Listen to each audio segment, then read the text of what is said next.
এখানে 5টা জাত স্থাপন করা হয়েছিল, আলহামদুলিল্লাহ 4টাই সফল হয়েছে ভাই। আর একটা গাছ মিস হয়েছে, তো আমরা আজকে আবারও আসলাম, যেটা মিস হয়েছে ওইটা আবার আজকে পূর্ণ করে দিব।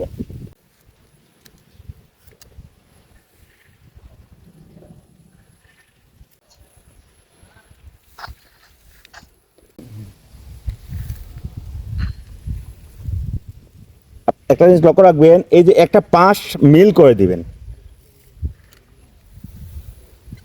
এবার আমাদের কাজ হচ্ছে পলিটেপ দিয়ে মোড়ানো, যাতে পানি না ঢুকতে পারে, টাইট করে বাঁধতে হবে।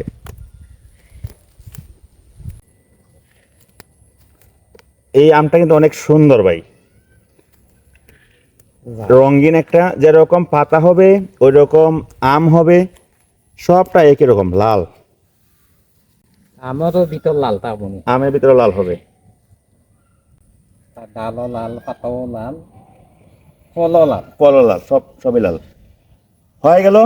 এই 4টার সাথে আরেকটা জাত পরিবর্তন করতে চাইলে এইভাবে হার্ড প্রুনিং করে যখন কষি আসবে, এই কষির মধ্যে আপনার মন মতো, চাহিদা মতো আপনি জাত স্থাপন করে আপনার মনে আশা পূরণ করতে পারবেন। সবাই ভালো থাকবেন।